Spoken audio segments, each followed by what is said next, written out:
Cerita ini fakta atau fiksi? Silakan putuskan sendiri.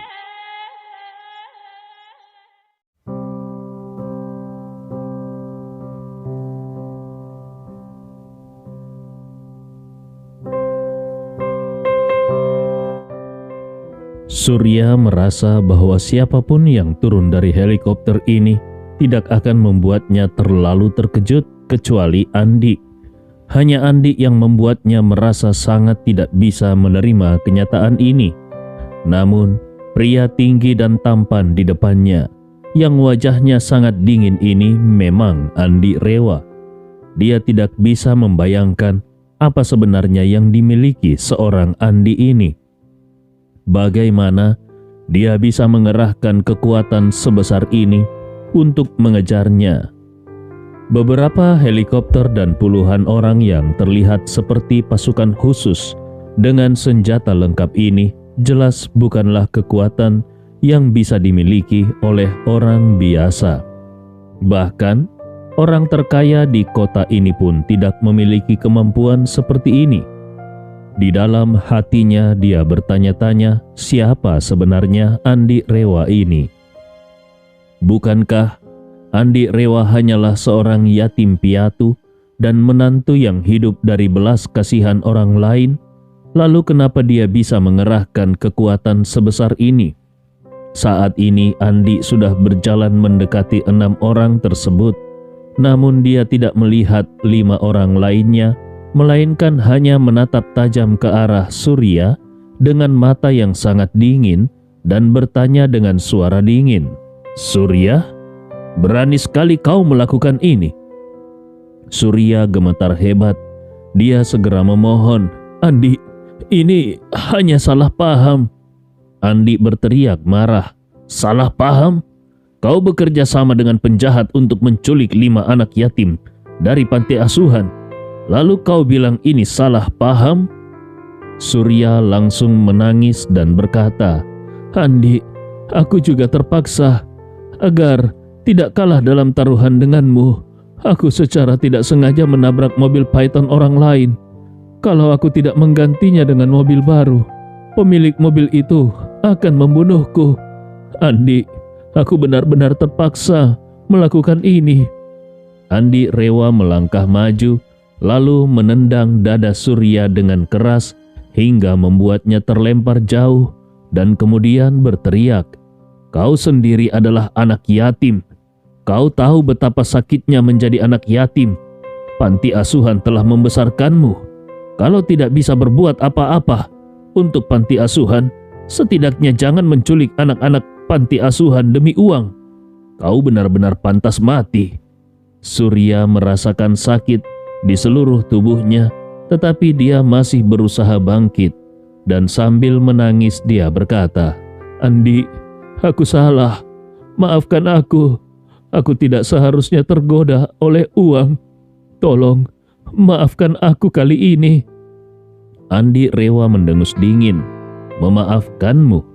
Kau sudah melakukan kejahatan yang sangat keji. Dari mana kau punya nyali untuk memintaku memaafkanmu?"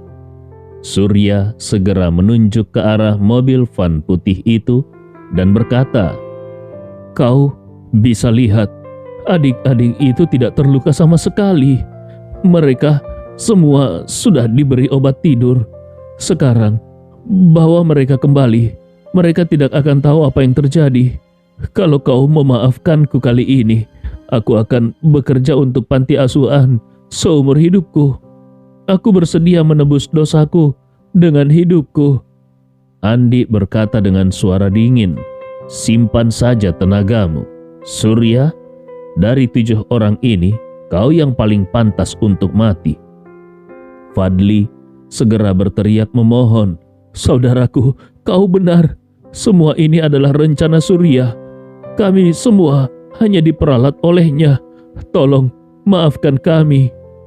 Andi melihat lengan kanan Fadli yang patah dari pergelangan tangan, dan dia langsung tahu kalau orang ini adalah Fadli yang terkenal jahat.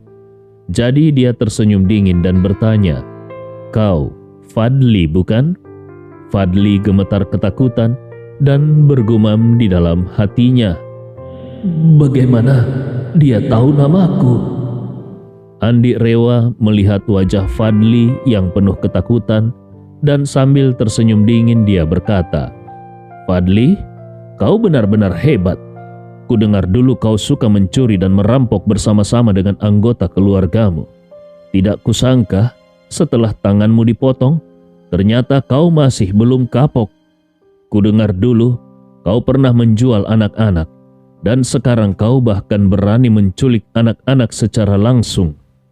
Mendengar ini, Fadli langsung tahu bahwa Andi sudah menyelidiki semua latar belakangnya dengan sangat rinci. Dia pun ketakutan dan berlutut, "Saudaraku, semua ini salah paham. Dulu aku pernah menyinggung orang, jadi mereka menyebarkan kabar buruk tentangku di luar sana. Aku tidak pernah melakukan perdagangan anak. Itu semua fitnah." Andi Rewa tersenyum dan bertanya, "Menurutmu, apakah aku terlihat seperti orang bodoh?" Fadli terus-menerus bersujud hingga membuat dahinya berdarah. Dia memohon, "Saudaraku, kali ini sungguh bukan salahku. Semua ini adalah ide Surya. Dia bilang dia dalam masalah dan butuh banyak uang. Dia juga yang bilang bahwa di panti asuhan ada banyak anak kecil. Bahkan seluruh rencana menculik anak ini adalah idenya." Andi berkata dengan dingin, "Tenang saja, setiap orang dari kalian akan mendapatkan hukumannya masing-masing." Kemudian Andi bertanya, "Kepada siapa anak-anak ini akan kau jual?" Fadli tidak berani menyembunyikan apapun. Dia segera menjawab, "Saudaraku, rencananya akan dijual ke geng pengemis di wilayah utara." Andi Rewa bertanya lagi, "Siapa yang menjadi perantaranya?" Fadli menjawab tanpa ragu, "Seorang tetua dari geng pengemis." Andi mengernyit, "Geng pengemis juga punya tetua?" Fadli terus mengangguk dan menjelaskan dengan tergesa-gesa, "Geng pengemis ini sepenuhnya berpura-pura menjadi pengemis untuk menipu uang. Pemimpin terbesar mereka adalah kepala geng. Di bawahnya ada 2 wakil kepala geng, 9 tetua, puluhan pemimpin cabang di seluruh provinsi, dan ribuan bawahan." Andi Rewa tidak menyangka kalau geng pengemis yang seperti tumor sosial ini memiliki struktur organisasi sebesar itu. Hanya di 1 provinsi saja, geng pengemis ini sudah memiliki lebih dari 10.000 anggota. Fadli berusaha untuk tampil baik di hadapan Andi agar mendapat pengampunan. Jadi dia mengungkapkan semua informasi yang diketahuinya. "Saudaraku, 9 tetua geng pengemis semuanya adalah jutawan. Mereka sudah lama tidak ikut mengemis secara langsung. Mereka tinggal di villa mewah, mengendarai mobil mewah, bahkan bekerja di kantor. 9 tetua itu masing-masing punya tugas. Ada yang khusus merekrut anggota baru, ada yang mengelola keuangan dan pelatihan, serta ada juga yang bertugas menegakkan hukum geng. Tetua yang berurusan denganku ini khusus bertanggung jawab membeli anak-anak untuk mengemis." Andi Rewa bertanya lagi, "Siapa kepala geng pengemis?" Fadli menjawab, "Kepala geng pengemis bernama Ateng. Jangan anggap remeh dia. Meskipun hanya kepala geng, tetapi kekayaannya setidaknya lebih dari 1 miliar. Bisnisnya mencakup berbagai industri ilegal. Dia sudah menjadi salah satu bos besar dunia preman di wilayah utara." Fadli menambahkan, "Oh iya, Ateng punya koneksi yang kuat. Kakak perempuannya adalah istri Doni hartawan, kepala keluarga hartawan." Kening Andi Rewa langsung mengernyit. "Jadi, Ateng adalah adik ipar Doni hartawan?" Fadli mengangguk cepat. "Benar, benar sekali, adik ipar kandung." Andi Rewa tersenyum dingin. Dia mengangguk dan berkata kepada dirinya sendiri, "Menarik. Ini benar-benar menarik. Andi Rewa memang tidak menyangka kalau keluarga hartawan juga terlibat dalam masalah ini hingga tingkat tertentu. Geng pengemis yang sangat dibenci ini ternyata didirikan oleh adik ipar Doni hartawan. Berarti kemungkinan besar geng itu eksis dengan dukungan dari keluarga hartawan. Awalnya Andi hanya menunggu keluarga hartawan untuk datang kepadanya tanpa berencana untuk menyerang mereka terlebih dahulu. Namun kali ini dia memutuskan untuk mulai dengan adik ipar Doni hartawan. Dia segera berkata kepada Fadli, "Aku akan memberimu kesempatan untuk menebus kesalahanmu. Kau harus memanfaatkannya dengan baik. Kalau tidak, kau akan mengalami nasib yang sama seperti kakakmu." Fadli sangat gembira mendengar ini dan berkata, "Saudaraku, apapun yang kau perintahkan, aku siap melakukannya." Andi Rewa berkata, "Sekarang hubungi tetua geng pengemis yang menjadi perantara. Beritahu dia bahwa mobilmu mengalami masalah dan minta dia datang ke sini untuk menjemput anak-anak ini." Fadli segera mengangguk dan berkata, "Baik, saudaraku, aku akan menelpon sekarang. Tempat ini sudah tidak jauh lagi. Mereka pasti akan segera datang." Andi mengangguk dan berbalik kepada Ibnu Komar. "Aku tidak peduli bagaimana caranya. Dalam 1 jam, aku ingin melihat adik ipar Doni hartawan ada di sini." Ibnu Komar segera berkata, "Tenang saja, Puang. Aku akan mengatur semuanya." Fadli yang ingin membuktikan dirinya buru-buru berkata, "Saudaraku, istri Ateng juga merupakan salah satu tetua geng pengemis. Dia bertanggung jawab atas keuangan. Dia juga merupakan penasihat suaminya." Andi Rewa mengernyit.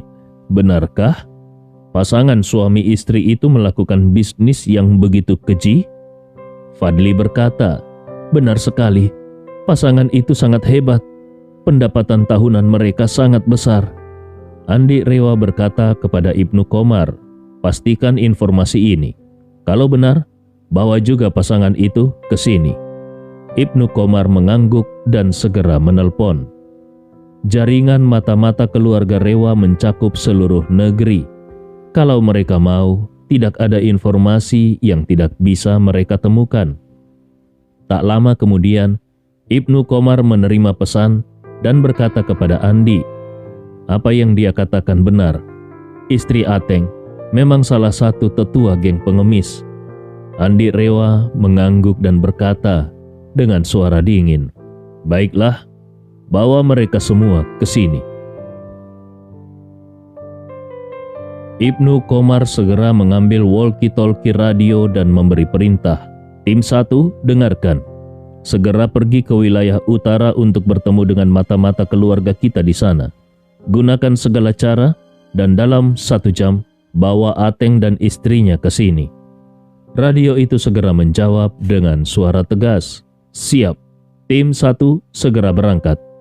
Tak lama kemudian, salah satu helikopter yang tergantung di udara segera naik dan menuju ke wilayah utara. Andi bertanya lagi, bisakah mata-mata keluarga Rewa di utara membantu menyelidiki berapa banyak anggota inti geng pengemis yang ada di sana? Bawa mereka semua ke sini. Ibnu Komar berkata, "Baik, Puang. Aku akan mengatur agar semua yang bisa ditemukan dibawa ke sini." Andi Rewa mengangguk puas dan berkata dengan suara dingin, "Hari ini aku akan menegakkan keadilan dan menghapus geng pengemis ini." Fadli pun mengeluarkan ponselnya dan di bawah pengawasan Andi, dia menelpon tetua geng pengemis yang menjadi perantara dengannya. Ketika pihak di ujung telepon mendengar bahwa mobil Fadli rusak, dia langsung memarahi Fadli karena dianggap tidak bisa bekerja dengan baik. Fadli hanya bisa merendahkan diri. "Mobil yang aku bawa ini memang sudah tua, aku minta maaf. Tapi sekarang aku sudah dekat dari utara, hanya beberapa puluh kilometer lagi. Tolong datanglah untuk menjemput kami." Akhirnya, pihak di ujung telepon berkata dengan nada kesal, "Kalau bukan karena barang yang kau bawa kali ini agak banyak, aku tidak akan mau repot-repot menjemput." Setelah itu, dia berkata lagi, "Kirimkan lokasimu, aku akan segera ke sana." Pada saat yang sama, pemimpin geng pengemis Ateng dan istrinya, Kaira, baru saja keluar dari villa keluarga hartawan bersama putri mereka. Siang ini adalah ulang tahun Susi, saudara perempuan Ateng, dan istri Doni hartawan. Biasanya, ulang tahun Susi dirayakan dengan besar-besaran, tetapi tahun ini, mengingat kondisi khusus putranya Edo, akhirnya dia memilih untuk mengadakan perayaan sederhana di rumah dengan acara makan siang. Pesta ini hanya dihadiri oleh keluarga inti, serta adik dan adik ipar dan juga keponakan mereka. Setelah pesta selesai, Ateng dan keluarganya bersiap untuk pulang. Kakaknya, Susi, mengantar mereka ke tempat parkir villa. Melihat tidak ada orang di sekitar, Ateng bertanya kepada kakaknya, "Kak, apakah kondisi Edo masih belum membaik?" Susi menjawab dengan wajah penuh kekhawatiran, "Belum. Kami sudah memanggil banyak ahli, tetapi tidak ada hasil. Mereka semua tidak punya solusi." Ateng menghela nafas dan berkata, "Kak, aku melihat suamimu juga tampak tertekan belakangan ini." Susi dengan sedih berkata, "Suamiku dan Alvin mengalami kekalahan besar di Makassar oleh orang-orang keluarga Rewa. Alvin bahkan dipermalukan oleh anak bawahan mereka. Apakah kau tidak melihat lengan Alvin yang masih digips? Itu karena dia dipukuli di sana." Ateng berkata dengan marah, "Siapa yang berani melakukan itu? Kak, apakah kau ingin aku membawa beberapa orang dari geng pengemis untuk menghajar bocah itu? Geng pengemis kami sekarang sangat kuat. Kami punya lebih dari 10.000 anggota terdaftar. Aku berencana untuk memperluas ke beberapa provinsi sekitarnya. Nantinya, jumlah anggota kami mungkin akan melebihi 50.000. Susi berkata, "Masalah di sana sudah diurus oleh suamiku. Kau tidak perlu khawatir." Kemudian, dia melihat ke arah adik iparnya, Kaira, dan berkata kepada adiknya, "Kau harus menjaga Kaira dengan baik. Dia baru hamil 2 bulan. Ini masa yang paling berbahaya. Jangan sampai terjadi sesuatu pada janinnya." Ateng segera berkata, "Tenang Kak, aku akan menjaga dia dengan baik." Susi berkata kepada Kaira, "Kaira, kau sedang hamil muda, jadi jangan urus dulu urusan geng pengemis. Istirahatlah yang baik di rumah dan jaga kehamilanmu. Dalam 2 bulan lagi, lakukan USG untuk mengetahui jenis kelaminnya." Kaira segera mengangguk, "Baik Kak, aku mengerti. Jangan khawatir." Susi menghela nafas. "Masalah terbesar keluarga kita adalah kurangnya keturunan. Orang tua kita meninggal muda dan hanya punya 2 anak, aku dan Ateng. Ateng hanya punya 1 putri, yaitu Bella. Kau harus segera punya anak laki-laki, dan 1 anak laki-laki saja tidak cukup. Saat kau masih muda, kau harus punya setidaknya 2 anak laki-laki untuk melanjutkan garis keluarga kita." Kaira buru-buru berkata, "Tenang Kak, aku pasti akan memberi keluarga kita keturunan yang cukup." Susi, istri Doni hartawan, adalah tipikal wanita yang sangat mendukung adiknya. Dengan status dan latar belakang keluarganya, seharusnya tidak mungkin dia bisa masuk ke keluarga hartawan. Namun, Doni hartawan menikahinya karena benar-benar mencintainya. Setelah menikah dengan Doni hartawan, Susi mulai mencari segala cara untuk membantu adiknya Ateng. Ateng sendiri sebenarnya tidak memiliki kemampuan apapun. Dia tidak pintar dan kemampuannya juga pas-pasan. Saat masih muda, dia sering meminta uang dari Susi untuk berbisnis. Namun, hampir semuanya gagal dan uangnya habis sia-sia. Karena tak punya pilihan lain, Susi memohon kepada suaminya agar memberikan sedikit bantuan dari bisnis keluarga hartawan kepada adiknya dengan harapan bisa membantu adiknya bangkit. Walaupun Doni tidak suka dengan Ateng, tetapi demi istrinya, dia tetap membantu Ateng beberapa kali. Sayangnya Ateng tidak tahu berterima kasih. Saat orang lain membantunya menghasilkan uang, dia malah mencoba mengambil keuntungan sendiri secara diam-diam. Hingga akhirnya Doni menjadi muak dan malas lagi untuk membantunya. Namun Susi tidak ingin melihat adiknya hidup dalam ketidakberdayaan seumur hidup. Melihat bahwa adiknya tidak memiliki kemampuan khusus, tetapi sangat pandai berkelahi, dia pun membimbing adiknya untuk terjun ke dunia bisnis ilegal. Karena Ateng adalah adik ipar Doni dan pengaruh keluarga hartawan sangat besar di kotanya, maka banyak orang yang memberikan kelonggaran ketika dia terjun ke dunia hitam. Setelah beberapa tahun, Ateng menemukan bisnis geng pengemis. Disebut geng pengemis karena mereka mengorganisir sekelompok besar pengemis palsu untuk menipu orang-orang di berbagai tempat. Selain itu, geng pengemis seringkali terlibat konflik satu sama lain. Misalnya, di tempat-tempat yang ramai seperti stasiun kereta, terminal bus, dan jalan komersial, tempat-tempat ini sangat diminati oleh geng pengemis karena bisa menghasilkan banyak uang dalam sehari. Namun di satu kota, jumlah pengemis, baik yang asli maupun yang palsu, bisa mencapai ribuan atau bahkan puluhan ribu orang. Tidak mungkin semuanya bisa berkumpul di tempat-tempat strategis tersebut. Jadi, perkelahian antar geng untuk memperebutkan wilayah menjadi aktivitas utama mereka selain mengemis. Berkat dukungan dari keluarga hartawan, Ateng berhasil berkembang pesat dalam bisnis geng pengemis. Geng lain yang mencoba melawannya akan segera dihancurkan.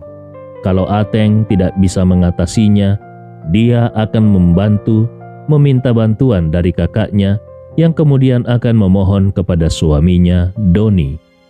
Doni hartawan, sebagai pewaris keluarga terkemuka, tentu tidak menyukai bisnis ilegal ini dan tidak ingin terlibat. Namun, dia tidak bisa menolak permintaan istrinya yang terus-menerus mengeluh, merengek, ataupun berpura-pura sedih. Ketika semua upaya lain gagal, akhirnya Doni terpaksa membantu Ateng beberapa kali. Ketika orang lain menyadari bahwa bahkan pewaris keluarga terkemuka seperti Doni hartawan akan membela Ateng, mereka pun tidak berani lagi menantang Ateng. Dengan demikian, Ateng menggunakan pengaruh Doni hartawan dan berhasil menguasai seluruh kekuatan geng pengemis di provinsi. Sekarang, dia dikenal sebagai ketua geng pengemis di wilayah provinsi. Ateng sangat bangga dengan pencapaian ini. Bisnis ini menghasilkan uang dengan sangat cepat dan mudah, tanpa perlu banyak berpikir. Mereka hanya perlu menyebar, mencari tempat, berbaring di tanah, dan berakting menyedihkan. Uang pun datang dengan sendirinya. Dalam waktu singkat, Ateng sudah berhasil mengumpulkan lebih dari 1 miliar. Melihat adiknya bisa mencapai kesuksesan sebesar ini, Susi tentu sangat senang. Bagi seorang wanita seperti dia yang sangat mendukung adiknya, Ateng adalah harapan untuk melanjutkan garis keturunan keluarga mereka. Orang tua mereka sudah lama meninggal dan mereka tidak memiliki banyak kerabat. Semakin terpuruk dan sedikitnya keturunan mereka, semakin Susi berharap keluarga mereka bisa segera berkembang menjadi keluarga besar yang terkenal di provinsi itu. Dengan begitu, dia merasa telah memenuhi tugasnya kepada keluarganya. Setelah mengantar Ateng dan Kaira, Susi pun kembali ke dalam villa. Doni sedang duduk di ruang tamu dengan sebatang cerutu dan berkata dengan penuh kegelisahan, "Susi, aku dengar Ateng menggunakan banyak anak-anak untuk menghasilkan uang. Bisakah kau bicara padanya untuk lebih berhati-hati? Sekarang, semua orang tahu bahwa dia adalah adik iparku. Kalau dia melakukan bisnis kotor seperti itu, orang-orang akan berpikir bahwa aku yang mendukungnya. Keluarga hartawan kita adalah keluarga terkemuka dengan aset bernilai triliunan. Bagaimana bisa kita terlibat dalam bisnis kotor seperti itu?" Mendengar ini, Susi langsung merasa tertekan dan matanya memerah. Dia berkata dengan suara tersendat, "Suamiku, kau tahu keadaan Ateng. Dia tidak memiliki kemampuan, pendidikan, atau otak. Selain bisnis kotor, apalagi yang bisa dia lakukan? Aku hanya punya satu adik. Kalau dia tidak hidup dengan baik, aku benar-benar tidak akan bisa hidup dengan tenang." Doni paling tidak tahan melihat istrinya terlihat tertekan. Meskipun dia tahu ini hanyalah taktik istrinya, tetapi dia tetap merasa sedih karena cintanya yang tulus. Melihat Susi terlihat sedih, meskipun hanya berpura-pura, membuatnya merasa kasihan. Akhirnya dia hanya bisa menghela nafas dan berkata, "Baiklah, baiklah, jangan bersedih lagi. Maksudku, kau bisa memberitahu Ateng bahwa ada banyak cara untuk menghasilkan uang dari bisnis kotor. Jangan menyasar wanita dan anak-anak. Kalau dia berani berkelahi, aku bisa mendukungnya menjadi raja preman jalanan. Kenapa dia harus melakukan hal-hal yang merugikan wanita dan anak-anak? Itu benar-benar memalukan." Susi duduk di samping Doni. Dia memegang lengan suaminya dengan tangan gemetar dan berkata dengan suara tersendat, "Suamiku, kau tahu betul bagaimana adikku. Dia tidak punya kemampuan untuk berkelahi dengan orang lain. Selain itu, Ateng adalah satu-satunya laki-laki di keluargaku. Aku tidak bisa membiarkan dia terlibat dalam perkelahian. Kalau sesuatu terjadi padanya, garis keturunan keluargaku akan punah." Doni berkata dengan pasrah, "Aku sudah bilang padamu, kalau dia berani berkelahi, aku akan melindunginya. Dengan adanya aku di belakangnya, siapa yang berani menyentuhnya?" Susi menghapus air matanya dan berkata, "Tidak seperti itu, suamiku. Banyak anak muda sekarang ini tidak peduli dengan latar belakang atau status seseorang. Mereka bisa saja langsung menyerang tanpa berpikir panjang.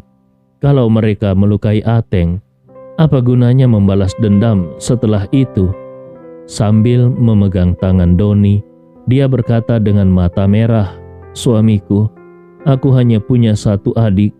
Tolong pahami dan dukung dia demi aku yang telah menemanimu selama bertahun-tahun dan melahirkan 2 anak untukmu."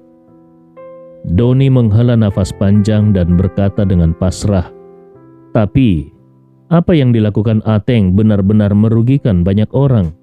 Kalau ada waktu, suruh dia banyak berdoa dan memohon ampun atas dosa-dosanya." Pada saat ini, Ateng sedang mengendarai Rolls-Royce-nya dengan istrinya yang sedang hamil 2 bulan duduk di kursi depan dan putrinya yang berusia 6 tahun duduk di kursi belakang. Salah satu keluarga yang merupakan bagian dari keluarga hartawan itu berkendara kembali ke rumah mereka. Perjalanannya yang sangat lancar. Rolls-Royce masuk ke garasi dan berhenti dengan stabil. Ateng membuka pintu mobilnya untuk turun dan istrinya Kaira juga membuka pintu mobil. Putri mereka sedang tertidur di kursi belakang. Kaira berkata kepada Ateng, "Sayang, tolong gendong putri kita dan selimuti dia agar tidak kedinginan." Ateng mengangguk, lalu dia turun dari mobil, lalu membuka pintu belakang. Pada saat ini, beberapa pria berpakaian hitam tiba-tiba muncul di sekitarnya. Masing-masing mereka memegang senjata, dan begitu muncul, mereka langsung mengarahkan senjata mereka ke kepala pasangan itu. Salah satu dari mereka berkata dengan dingin, "Ateng, bos kami ingin bertemu denganmu. Cepat ikut kami." Ateng terkejut melihat situasi ini. Dia benar-benar tidak menyangka ada orang yang berani mengusiknya di wilayahnya. Dia bukan hanya pemimpin geng pengemis, tetapi juga kerabat keluarga hartawan.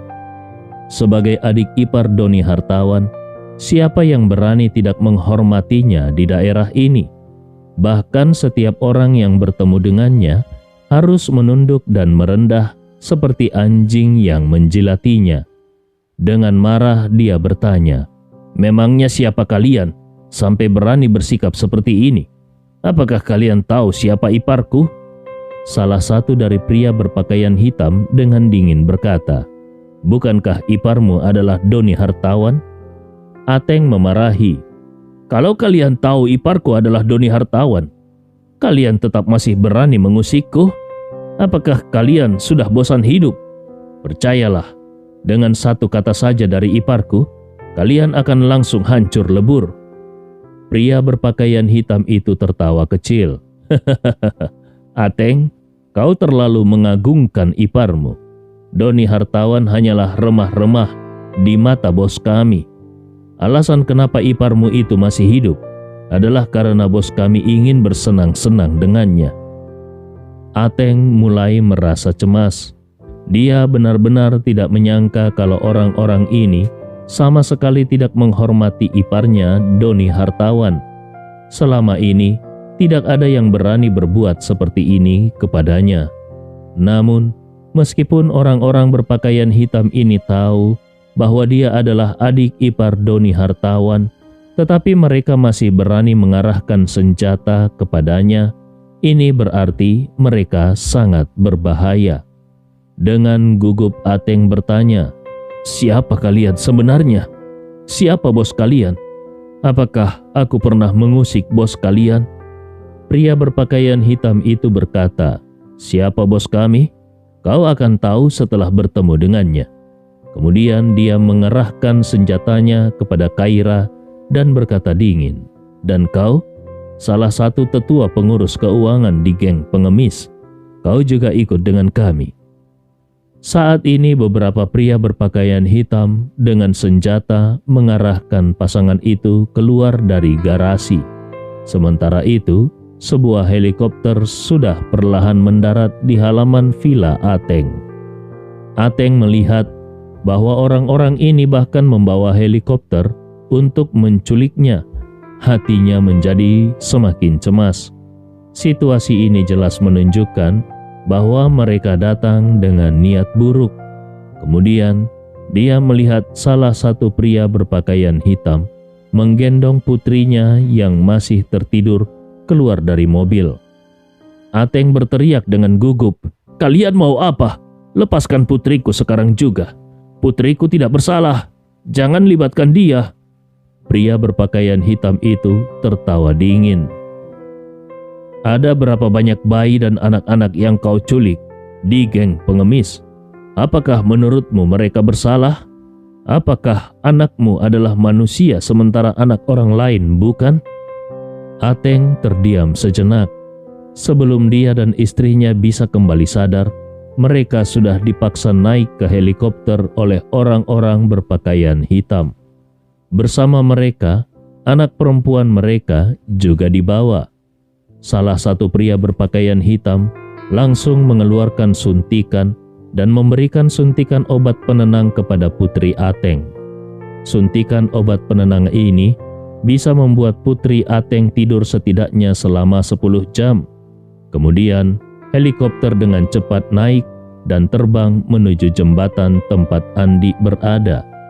Saat ini di atas jembatan, keluarga Fadli yang terdiri dari 6 orang hampir mati ketakutan. Surya juga beberapa kali pingsan karena ketakutan, lalu terbangun lagi. Tetua geng pengemis yang khusus mengurus perdagangan manusia sedang dalam perjalanan. Sementara itu, anak buah Ibnu Qomar telah menyiapkan jebakan di pintu masuk jembatan. Begitu orang itu muncul, dia akan segera ditangkap. Fadli berlutut di depan Andi dengan dahi berlumuran darah dari dahinya karena terlalu banyak membenturkan kepala ke tanah. Darah itu kini telah mengering dan membentuk kerak, membuatnya terlihat sangat menakutkan. Dengan ekspresi penuh dengan ketakutan, dia memohon kepada Andi Rewa, "Saudaraku, kalau nanti tetua geng pengemis itu datang, tolong bebaskan keluarga kami. Kami berjanji akan berubah dan tidak akan pernah melakukan hal yang hina seperti ini lagi." Andi Rewa tersenyum dingin. "Kalau kau benar-benar bisa belajar dari kesalahan, seharusnya kau sudah belajar saat tangan kananmu dipotong karena menjual DVD bajakan. Orang lain bekerja keras untuk memproduksi film dan menayangkannya di bioskop untuk mendapatkan keuntungan. Namun, kau dengan bodohnya malah mencuri hasil kerja keras mereka. Orang seperti kau yang menjual barang bajakan adalah sampah yang tidak tahu malu. Seharusnya kau mati tanpa dikuburkan. Aku tidak menyangka kau bukan hanya menjual barang bajakan, tetapi juga menculik anak-anak. Ini adalah dosa di atas segala dosa." Fadli mulai menangis keras. Dia mengangkat tangan kanannya yang putus dan memohon, "Saudaraku, memang benar, aku adalah bajingan yang menjual barang bajakan dan layak mati. Tapi aku sudah membayar harga untuk hal itu. Lihatlah, aku kehilangan tangan kananku di usia muda.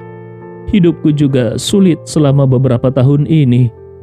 Andi Rewa berkata dengan dingin, "Kehilangan tangan kananmu adalah hukuman untuk menjual barang bajakan. Sekarang kau harus membayar harga untuk menculik anak-anak."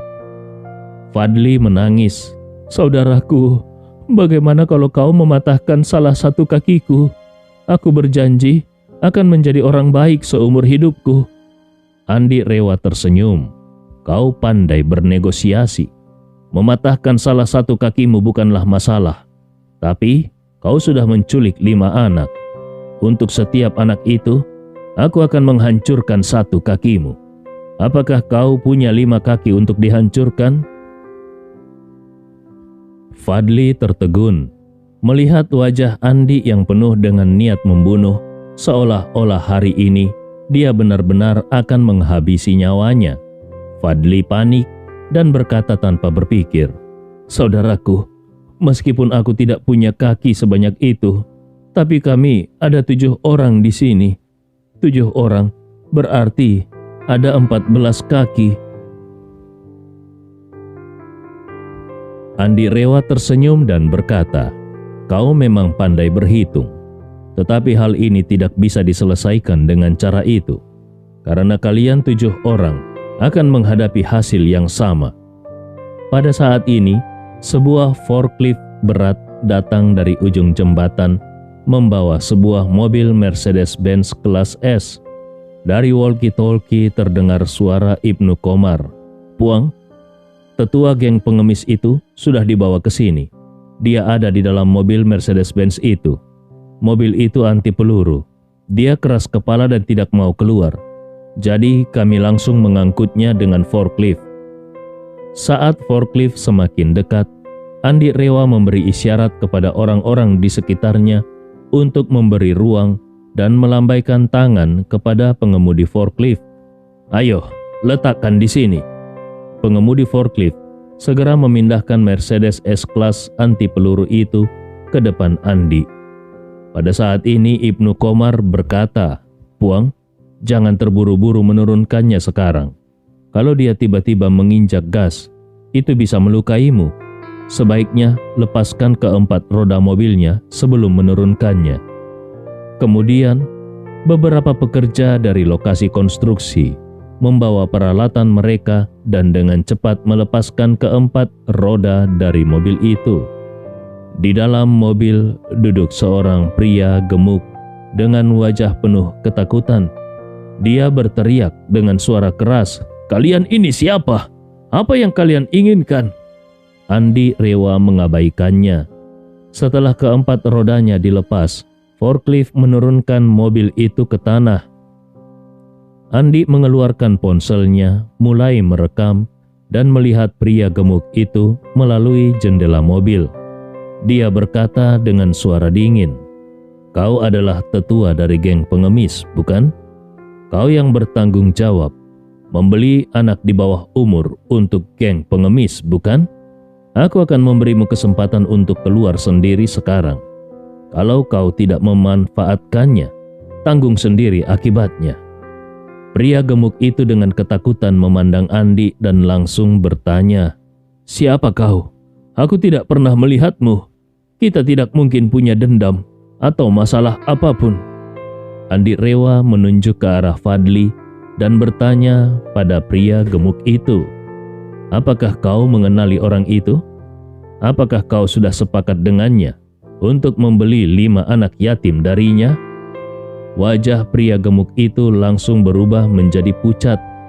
Segera dia menatap marah pada Fadli dan memaki, "Fadli, kau benar-benar berani menjualku?"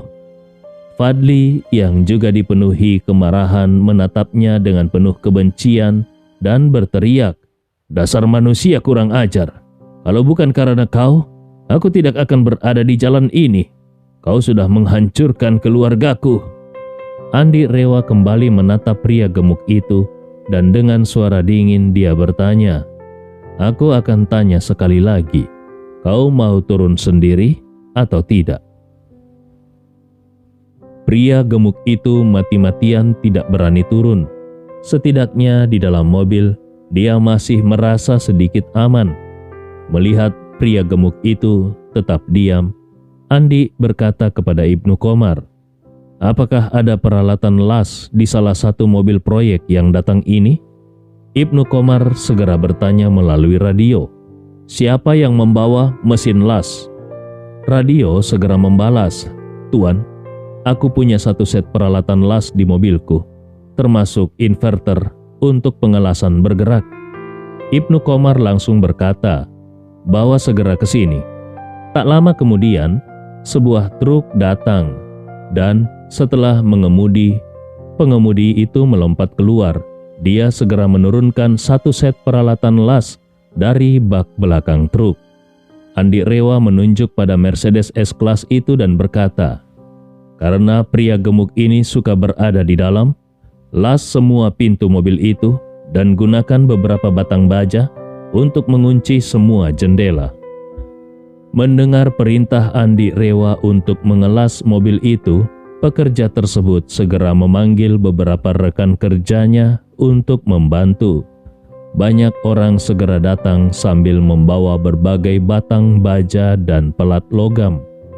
Ketika pria gemuk di dalam mobil melihat adegan ini, dia langsung ketakutan setengah mati dan berteriak dengan suara serak, "Apa yang kalian lakukan? Aku tidak punya masalah dengan kalian. Kenapa kalian melakukan ini padaku?" Andi Rewa tertawa dingin. "Karena kau menculik anak-anak, maka setiap orang berhak untuk menghukummu. Melakukan bisnis keji seperti ini, tentu saja kau harus siap mental." Setelah itu dia berteriak keras, "Las sekarang juga." Beberapa pekerja langsung bergerak.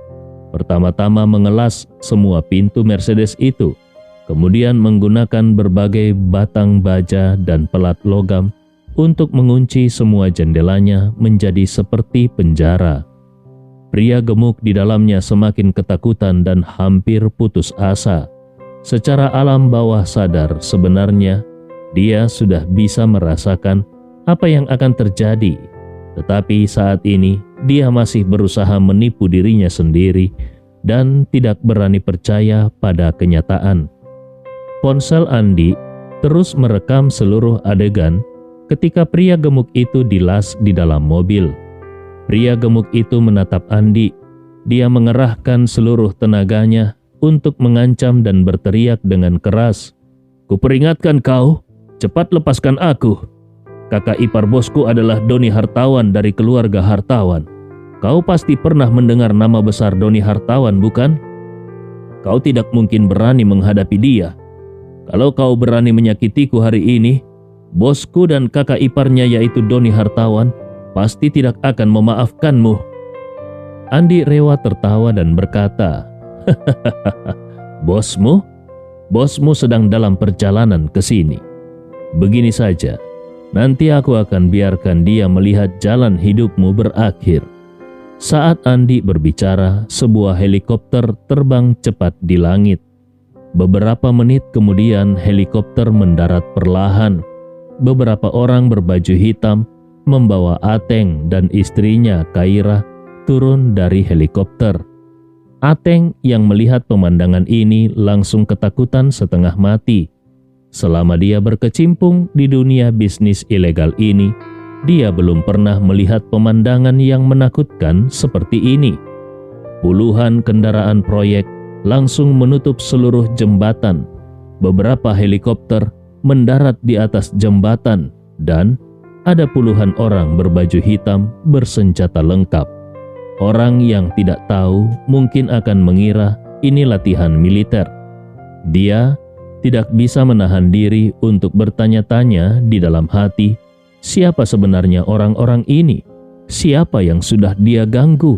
Siapa yang punya kemampuan sebesar ini? Cerita ini fakta atau fiksi? Silakan putuskan sendiri.